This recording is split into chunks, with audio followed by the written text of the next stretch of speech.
This is Time Signatures with Jim Ervin, a podcast and radio program presented by the Capital Area Blues Society in Lansing, Michigan.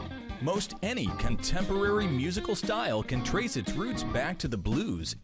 Time Signatures explores the blues and its musical connections with captivating interviews, lively discussions, and news from the world of the blues. You know I'm crying, baby, driving up and down these Michigan roads, yeah. And now, here he is, your host, Jim Ervin. Baby, I'm home. Man, I got to tell you, I never get bored with doing this podcast because you never know where I'm going to be recording from. Right. And we're recording from a secret location in Lansing. Never know. Yeah. Never know, man. And I'll never tell. It's absolutely cool. We're so glad to have everybody with us. My name is Jim Ervin, and this is Time Signatures. I am honored and pleased to have a very special musical guest with me today. I've been wanting to talk to this guy since I met him, which has only been a couple of months ago. Yeah. Chris Canas, or as many of you know him, Detroit's Prince of the Blues, What's up? is definitely not your run-of-the-mill musician. He started early in life, which we're going to talk about, with some incredible inspiration and guidance from his mother, Angela, and his father, Leonard, and so many others. And the rest of the story is what follows. So I want to welcome you. Thanks so much for coming to Time Signatures. I appreciate having you here. Absolutely. Thanks for having me. It's man. it's going to be fun. I can see this already. Just the give and take and having a good time. But I want to dive right in here and just ask you, what are your earliest memories of music when you were growing up? Earliest memory of music for me was probably just hanging out at home with mom. You know, my parents were ballroom dancers, and they used to do a lot of that stuff, and used to do hustles. And my mom has always sang. My dad used to sing all the time, not professionally or anything, just sing me to sleep or something, singing Anita Baker or Luther Vandross or whatnot. That would probably be my earliest memory. And I think my first concert she took me to, I'm surprised I remember this. I was 3, and she took me downtown, and we saw Ray Charles, and that was the first thing. And then after that, I saw Criss Cross, which is weird. What do you remember about Ray's concert? I remember it was really hot, and it was outside right downtown, and I just remember everybody was really quiet. That's what I remember most. It was very quiet, and all you heard was Ray and his ensemble. I'm getting goosebumps. And man, it was and then he hit Georgia, and that was it. That was, it's just dead silence. That's all I remember. I can't even imagine. I never got to see Ray. I never got to see BB. Mm-hmm. I did send my mom to see BB King for her birthday one year. And she said, you want to go with me? And I said, no. I said, I've got to work. I'm just, I'll go see him sometime with you. And that was the last time, that he was in the area. Oh, really? My mom got to see him. She goes, it was so funny because she called me up and she says, he brought Lucille and everything. And I'm like, Mom, he always has Lucille. That's his deal, That's his jam. Yeah. But so years later, she asked me what I wanted to do for my birthday. Mm-hmm. And I said, I want to go see the Moody Blues. Okay. I've always, my mom, we have this cross-generational thing that sounds like very much like you and your mom. Yep. And she introduced me to some of her music, and I introduced her to some of mine. Mm-hmm. And the Moody Blues, I'll never forget. Nights in White Satin was my jam growing up. That was the song. That's the song right there. And I have seen the Moody's 3 times in concert. Yeah. But the time with my mom was very special to me because I'll never forget towards the end of the concert, we were like 75 feet off the stage. Right. And she started walking up towards the stage, and she was just kind of clapping and kind of swooning and, doing this. And I'm like, oh man, this is so cool to watch, watch her have that moment. Right. And I wish I could have been there to see her with BB because I'm sure she was very much the same way. I was just going to say, I know I was. I think I saw BB twice. Once was at the Fox. Actually, both times were at the Fox Theater. I saw the Moody's there at the Fox. Such a great room, too. Isn't it beautiful? It's sonically just awesome. Awesome to hear, especially for blues too. Like I think some other people have seen like Brian McKnight or something, and they said like the bass was too heavy for his style of music. But like for blues and like, you know, instruments and stuff like that, and Yeah. not just like a piped in beat. It's great. Well, I've seen the video of Bonamassa Yeah. down there when he brought Larry out on stage. Right. Yeah, I've seen that video. And that too. was when he basically relaunched Larry's career with Right. that album. Yep. And it was such a cool thing to watch because I've known Larry for several years, and you can't help but root for your friends, you know. Exactly. And it was really cool to see him, you know. And of course, I would love to see Joe. I haven't seen him yet. I'm actually going to see Buddy Guy Friday night. I've seen Buddy Guy too. He's going to be at he's awesome, the man. Meyer Garden. Where's the Meyer? Grand Rapids. Grand Rapids, right? Yep. Yeah. It's a Fred Meyer Garden, and we're going to be going down there on Friday evening. So we're kind of dating this. This is the middle of June, so for you know, it's not going to get aired for a minute, but that's okay. That's all right. That's all right.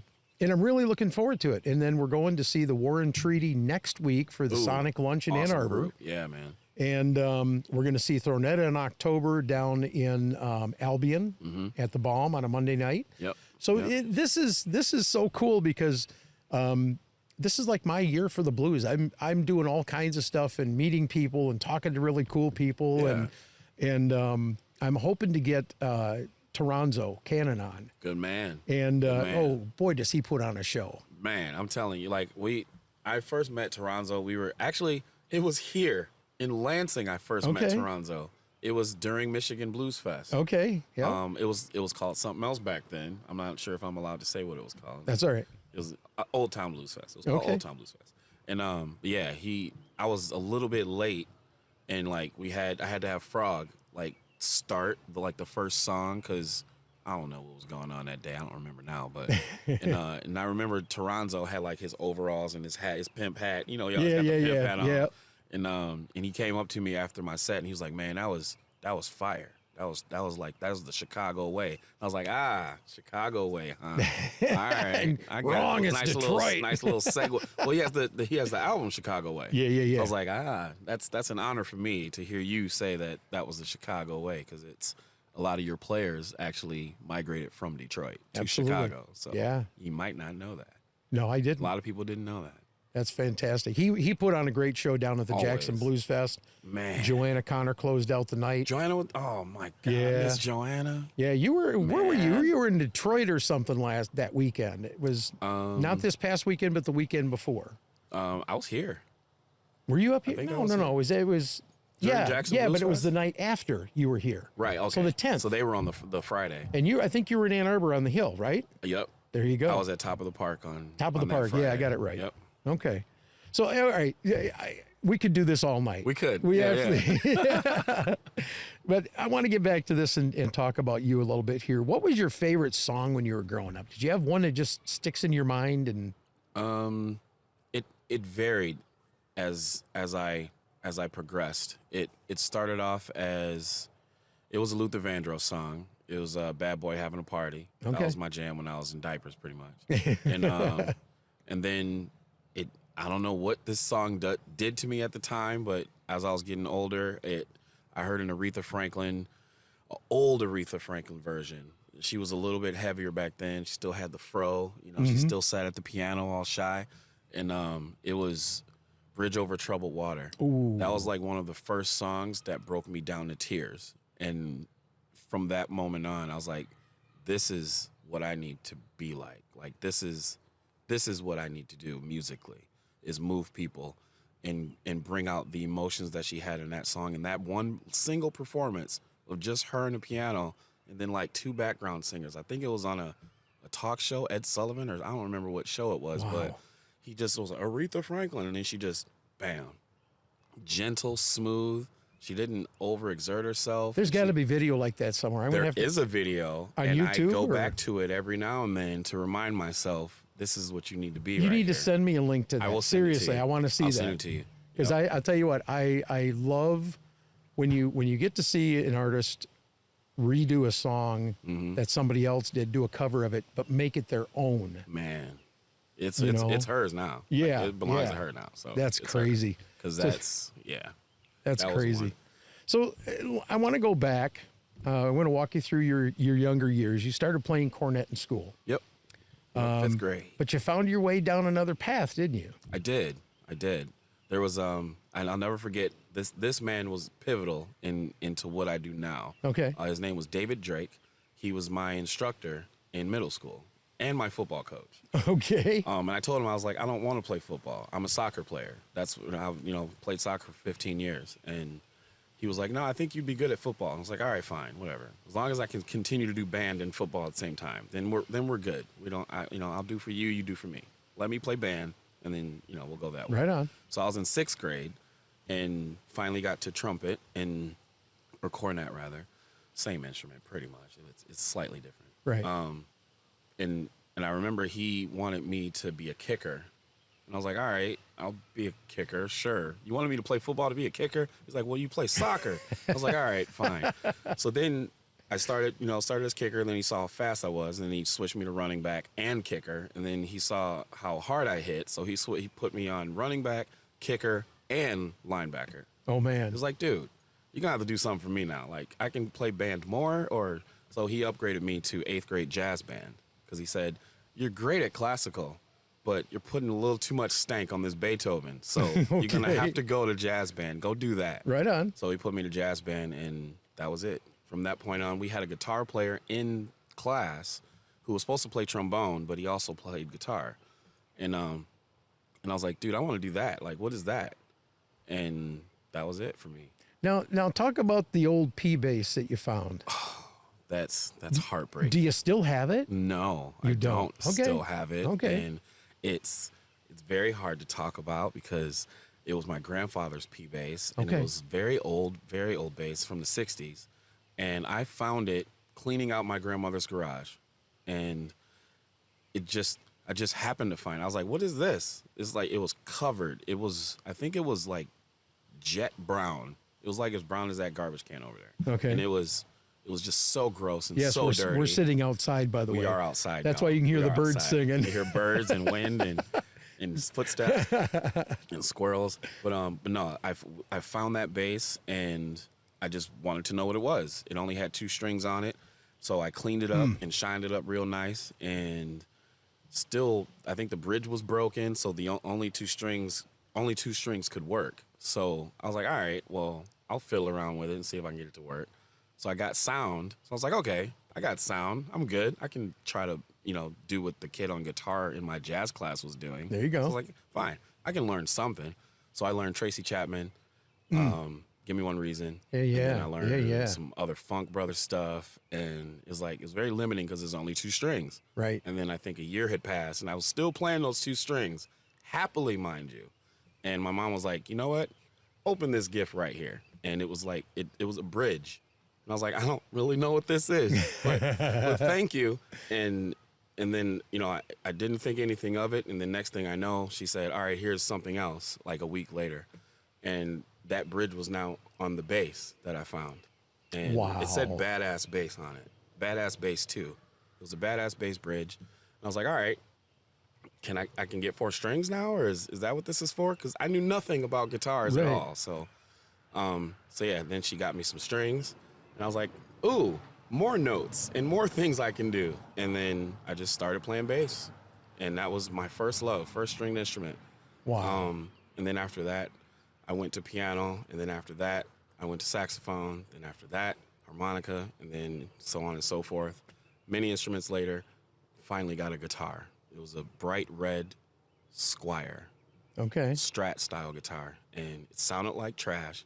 But I loved it to death, and I started, doing my thing with that guitar. So That is so cool. Now, I've got to have you tell another story yeah, because I read this and I thought I got to hear it. Tell me about the first time you heard the blues coming from that cherry red T-top Camaro. dude, man, Who was okay. driving it, and Who what was did you driving? hear? All right, tell me about Here's it. how it went down. I got this uncle, right? Yep. I call him Jamerson because that's his name. He wants people to call him Jay or whatever. It's like, you ain't that cool to me, bro. You just Jamerson with the big ears. That's all you are. You're just my uncle. And but he was only like 6 or 7 years older than me, so he's pretty much like my older brother growing up. We got into a bunch of stuff and Sure. but yeah, he had this bright red 1999 or 98 T-top Camaro, and he was supposed to pick me up and take me to my grandmother's house where he lived at the time. And so he picked me up, but all I heard was doom, doom, doom, tsk, doom, doom, doom, tsk, doom, doom. I was like, wait, what is that? And he pulled up, and he had like these 15-inch speakers in his car because, you know, he was trying to, that's what they did back then. Sure, they still sure. do it now, kind of. And that's all you heard was the bass. And I was like, what is that? I don't know what that is. And so he comes in, and I'm like, what was that song? He's like, oh, that was a Thrill Is Gone. And I was like, well, who is that? He's like, it's B.B. King, boy. I was like, oh, okay, that explains it. Cool, thanks. Because at the time, the only blues record I had ever heard was The Simpsons Sing the Blues. Oh, man. Right. Right. That's where my blues journey started. The Simpsons. The Simpsons. Lisa Simpson sings the blues. Moaning Lisa Blues, by the way. That's where it started. But I don't tell people that part. I'm making a note for myself. The B.B. King part. I'm making a note for myself to look for this album. Dude, it's hard to find now. It's hard Yeah. to find. They might have it on the internet. It's the internet days now. But, Sure. But yeah, I heard that first B.B. King note, and I was done, man. I looked up every single thing that B.B. King had ever did because I was like, that's the guitar I want to play because I was Right. more into jazz back then too. Right. 'cause I was playing trumpet. So I was still doubling jazz with trumpet, and then now I've got this new sound that I didn't know existed. So I'm going to stop you right. awesome. I'm going to stop you right there because I want to read something to the listeners, and then I've got a question for you about what I'm about to read here. All right. This is, I don't know if you wrote this or if your mom wrote this or what, but it said he spent days locked away in his room. And after learning every B.B. King, Albert King, and Freddie King song note for note for 6 months, he wrote his first album at the age of 15, Shades of Blue, locked away studying the famed Kings of the Blues, Yeah. sorry, as they were known. Absolutely. Now, you started recording your own music at 15. Right. I was talking to Amber about this earlier. Amber is the photographer, the gal that sells all the merch. I mean, Right. she's at all the concerts. And we were sitting here talking before you got here, and she was talking about that. But it's a story in and of itself because not many 15-year-olds are going to sit down and show that kind of dedication. No, they wouldn't. And No, when not most kids normally. are wanting a PlayStation, what did you get? Man, look, I wanted that PlayStation so bad. Oh, everyone, all of my friends, because I grew up in Farmington too. And, Sure. all my friends had them, and I was like, I'm tired of coming to y'all house. I just want to play it by myself. And yeah, I asked for one, which I never asked for anything. Like my parents know, they're like, oh, we get him whatever, and he's happy with it. He's fine. But I was like, hey, so how about that PlayStation though? Like a lot of these kids have PlayStations, and she was like, okay, and that's all she said. And then come Christmas, or I think it was it was a birthday. My birthday, she had the box, and I was like, all right, cool. And I opened it, and it said Tascam. I was like, I don't know what this is. This is like the badass bass situation all over again. So it was a Tascam 4-track analog mixer. I was like, all right, this is cool, but what do I do with it? Like, she's like, oh, you can put music on it. Like, you can record, and like you can record yourself playing guitar, and then you can like rewind it and go back and record yourself playing something else. I was like, oh, that might be fun. All right. So I took it in my room, hooked it up, didn't know what I was doing, and just hit record. And I was like, okay, do I plug into it, or I don't know. I didn't know what to do. So eventually I figured it out, and yeah, recorded Shades of Blue by myself in the room. She did have a drum pad that her partner had bought her. So I would, try to play all the beats on this stupid little drum pad, which sounded like crap to a real drummer. So you basically did you do everything on the album? Every single thing on every album until She's Breaking Me. That was the first time I took a band into a room to record noise. So you put the first, what is that, 5? Is First that 4? Let's see, Shades of Blue, See, Sunshine, Pure as Gold. I think there's one more. Is there one more? And then I think it goes She's Breaking Me. So the first 4 or 5 was all me, even the horn section.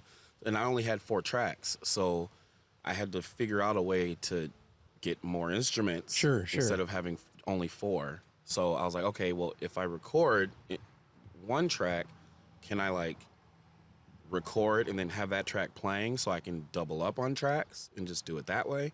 And I figured out later that that's called bouncing.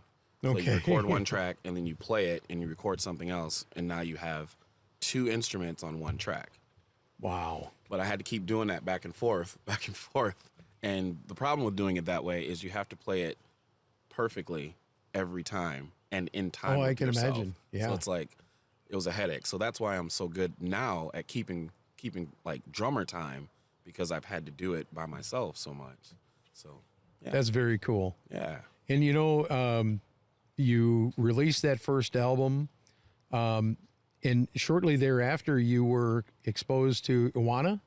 Yeah, you want to Fire Taylor. Yeah, tell me that story, man. Yeah. You 15 years old at the time? I was 15 still. Yep. Wow. Almost 16. I was getting there, getting to the to the age of 16. And but yeah, what had happened was I was playing in Ipsy, and this was after the Neutral Zone and the Teen Center, and I got, you know, I was an ambassador for teens in Ann Arbor, and helped the Neutral Zone like build a studio so that they could have teens go into the studio and they could like produce an entire album. Really? And, Is that still there?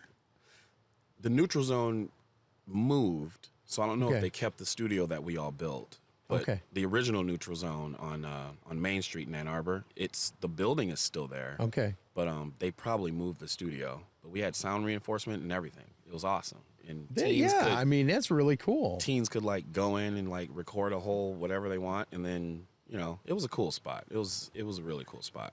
But so yeah, after that I won a talent show by, again, using my weird bounce tracks. I was able to take out my voice and guitar and then have that track behind me. I made my own like live track, so to speak, because I didn't know what I was doing. So Well, you clearly figured it out. I figured it out. I could perform the song, I could play the solos and sing, but have the whole track still be behind me. And then I won the competition for that.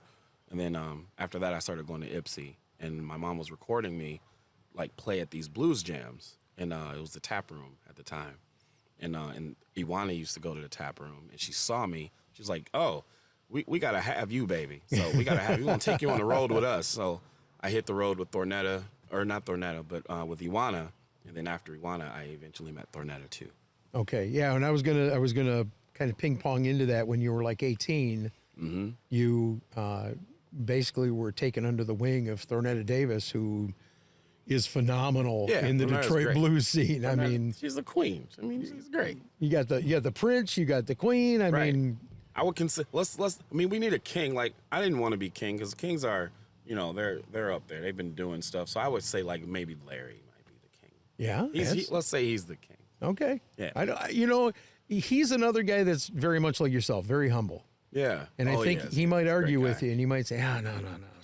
He'll say that if you interview him and you say, yeah, you're gonna be the king of Detroit blues, and he'd be like, oh no, there's somebody else out there. I'm sure there's somebody else better than me out there. I love Larry though. Larry is he's one of a kind. I met him several years ago. I worked in radio in Lansing, and I remember them doing Blues on the Square, and Larry was like a regular at Blues on the Square. And then, you know, I got out of radio, and several years went by, and WMMQ was having their birthday bash, and they happened to have Larry. Ah, yeah. Played right over here on Saginaw. Okay. Yeah. Over at the I can't remember the name of the bar now. It changed names now. Changed, yeah. But he did their birthday bash, and it was so much fun because I hadn't heard Larry in quite a while. But Larry's one of those people that never gets full of himself. He's Right. always very personal. Always. I got to see him earlier this spring, and I brought my son with me because I wanted him to come and hear Larry. yeah, yeah. And, Is that the son I met? No, that was my nephew. That was your nephew? Yeah, Okay. yeah, you're going to meet my son. Can't wait. Yeah, he's definitely getting into the blues. And I had told Larry that he, you know, was kind of playing guitar a little bit. And he goes, "Oh, you pick strings, huh?" He says, "I'll tell you what." He says, "When you're ready, you know, and you want to sit down and pick some strings together, you know, and you're ready to share your music, For sure. I'd be happy to do it with you." And I looked at him yeah. and I'm like, "Do you realize what just happened?" Right. I mean, he's every bit as legendary as Thornetta, you know, Toronzo. In my opinion, he may not be on that level of Buddy Guy, but he's damn close. He's up there, dude. He's Like, definitely up yeah. there. Yeah. But still one of the most humble, kind, personable individuals you ever want to meet. Yeah, for and sure. I know I'm not telling you anything. For sure. Oh yeah, I've played with Larry a couple times, man. Yep. He's always been cool, always been humble, always just down home, down south kind of guy, man. He's just awesome. Absolutely. Awesome. And his skill is immeasurable. His skill and his voice. What's funny is I write a lot of songs, right? And sometimes I hear different voices in my head, not in a bad way or anything, but I don't answer them, but at least. So I hear a lot of voices in my head when I'm writing songs, and certain songs, I'm like, man, this has got a Little Milton feel to it. Like Little Milton should be singing this. And I've had that moment on this newest album. I wrote a song and I was like, I hear Larry's voice. I just hear it. It's got to be boomy and it's got to have that slight back of the throat nasal lift to it, but it still has to have depth in it. And I want Larry's voice on it. And I ended up not contacting Larry to be like, hey, I got a song for you. And because I was like, he's going to say no. He's not going to want to sing on a song that I wrote. He likes to write his own song. So I never contacted him, and I regret it. You're talking about the album Detroit. Yeah. You going to tell me the song? I don't know if I can. Come on. I don't know, man. Come on, tell me. I still might contact him. I still might be like, hey, I want you to sing this song. You won't share, huh? If he says yes, then I'll tell you. Okay. If he says yes, I'm going to have you both back. How's that? Yeah. Well, okay, I'll tell you. It was Detroit. But it was written differently back then. Okay. So I might have to play you the original version that I had in mind before I finally landed on the Detroit we have now, because it's a little bit different. Is it okay? Let me ask you this: is it something better suited acoustically? Maybe. Okay, why don't you do it? 'cause I wrote it Why on don't you do it at acoustic. Horrocks? Yeah, I'll do it at Horrocks next week. Because I'll be there. Okay. You know I'm going to be there. Yeah. As soon as I found out, I'm going to get my son. I'm going to come out because that's a Friday night. Make sure. Also make sure your son brings a guitar, just in case. Yeah, no. You won't do it? No. No? Why no, not? he's not ready yet. Oh, come on. He's like me with the bass. Either. I just picked up the bass and started playing, and I was talking to DC about it. Right. He's like, "Oh man, you playing the bass?" I said, "Well, I just got the bass. Yeah. I haven't gotten there yet." We could we should just do like a trio for like a song or two. And you don't need look, I learned on 2 strings, the whole songs, them 2 strings. So if I could do the 2 strings, how many strings you got? I got 4. got Actually, I got man. 4, and I got another one that's got 5. You got Because 2 basses? I'm one of these idiots that goes out and listen. Look at my setup. I've thrown bad money after good getting the setup that I've got right now for doing this podcast. And it sounds good. And I've got considering the badass bass. This is the badass podcast. Exactly. Setup. Right. And I absolutely love it. Well, I'm one of those people. I don't want to do things half-assed when it comes to playing music. Thank you. So I picked up a Fender. What's the cheaper Fender bass? A Squier? I think Like it is a Fender Squier bass? bass. Yeah. And I got a little Rumble 15. I mean, it's nothing fancy, but I got a gig bag for it. And then I picked up this. I can't remember the other one, but I have another bass that it's a 5-string. So because I would really like to learn the 5-string bass as opposed to the 4. Okay. That way I can still play the 4. Right. So. Yeah. But It listen, is different. we are going to wrap up this episode. Yes, sir. We have Yes, already shot through almost 29 minutes here. But I really, my guest has been Chris Canas. He's a wonderful musician. If you want to check out his music, Chris, where can they find you? All right, you can check us out at chriscanas.com or .net. Doesn't matter. We got both. You can check us out on Facebook. It'd be Chris Canas Blues on Facebook, The Chris Canas on Instagram, and I'm not sure if I even have a Snapchat anymore. So you can check if you like. It's Chris Canas either way. And he's got 7 albums out there for you to choose from. Yeah. Detroit, we're going to talk about that on the next episode because I love that album. That was the first music that I discovered you on. Oh, okay. And we're definitely going to talk more about that. But tune in next time. We will have Chris Canas back here one more time, and we're looking forward to it. This has been Time Signatures with Jim Ervin, presented by the Capital Area Blues Society in Lansing, Michigan. For more information on cabs, visit capitalareablues.org. You can find this episode and past episodes at lccconnect.org. The Time Signatures theme song, Michigan Roads, is used by permission and was written by Root Doctor, featuring Freddie Cunningham. You know I'm trying, baby, driving up and down these Michigan roads, yeah. Until next time, keep on keeping the blues alive.